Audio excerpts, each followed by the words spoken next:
Happy Holi সবাইকে।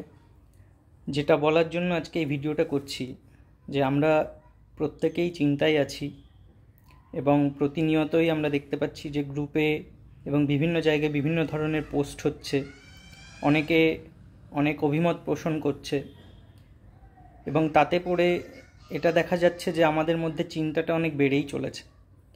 তো সেই জায়গায় দাঁড়িয়ে যাদের কিছু কোয়েরিজ আছে, কোয়েরিজটা সাধারণত আদালতের পর্যবেক্ষণের ওপরেই, যে এই অতিরিক্ত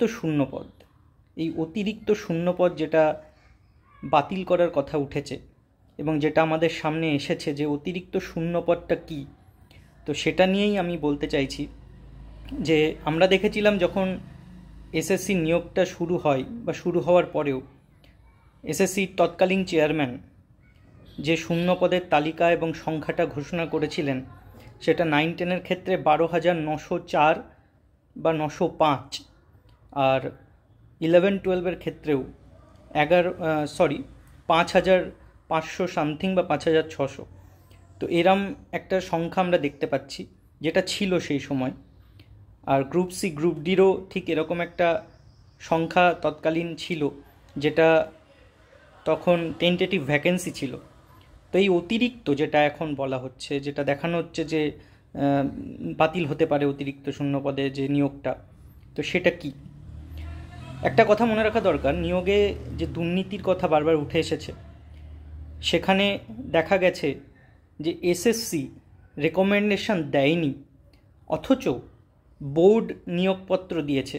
এই যে সংখ্যাটা, তারা কিন্তু এসএসসি কোনো রেকমেন্ডেশন পাননি, সরাসরি বোর্ড থেকে নিয়োগপত্র পেয়েছেন।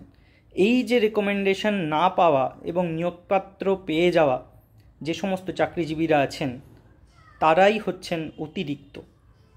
কারণ এটা কখনো হতে পারে না যে এসএসসি রেকমেন্ডেশন দিল না, রেকমেন্ড করলো না, অথচ West Bengal board of secondary education তাদেরকে নিয়োগ করছে, তাদের নিয়োগপত্র দিচ্ছে। এই যে সংখ্যাটা, সেইটাকেই অতিরিক্ত বলা হচ্ছে।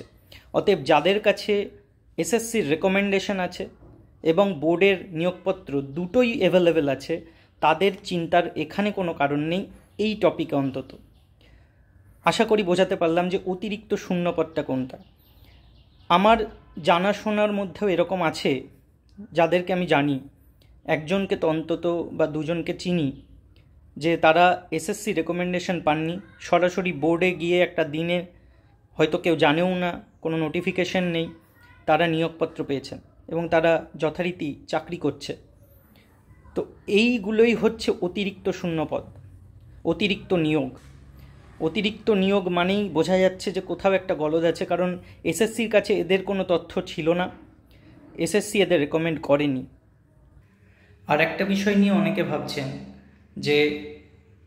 যে লিস্টটা দেওয়া হয়েছে, এসএসসি যে তথ্য দিয়েছে কোর্টে, যে এখানে দেখা যাচ্ছে যে রেকমেন্ডেড ক্যান্ডিডেটদের সংখ্যা যে ভ্যাকেন্সি ছিল তার থেকে কম কী করে হয়ে গেল।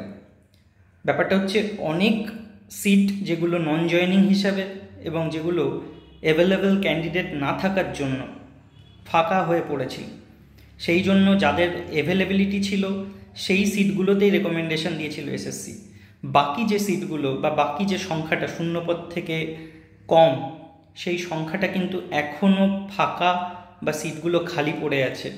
অনেক সাবজেক্টে এরকম হয়েছে যেখানে নন জয়েনিং সিটে আর কেউ ওয়েটিং ছিল না, অথবা যেখানে কোনো রকম ক্যান্ডিডেট আর অ্যাভেলেবেল ছিল না জেনারেল সিটেও, যেমন ফিজিক্যাল সায়েন্সে প্রচুর সংখ্যায় সিট ফাঁকা পড়ে আছে।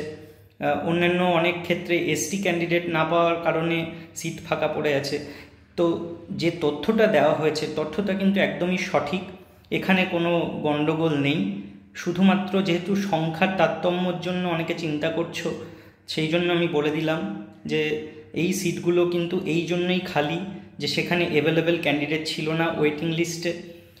আর বাকি যে অতিরিক্তটা, সেটা আশা করি বোঝাতে পেরেছি, যে যেখানে রেকমেন্ডেশন ছাড়া নিয়োগপত্র দেওয়া হয়েছিল সেইগুলোই অতিরিক্ত। অযথা টেনশন করার কোনো কারণ নেই এই অতিরিক্ত শূন্যপদ নিয়ে। এর মধ্যে সাধারণত আমরা যারা এসএসসি রেকমেন্ডেশন পেয়ে চাকরি করছি তারা পড়ছি না। সান্ত্বনা দিচ্ছি এমনটা নয়, টেনশন করো না এই বিষয়ে অন্তত।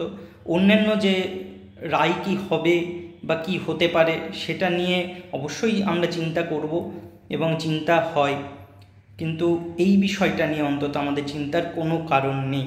এর মধ্যে আমরা কেউ পড়ছি না।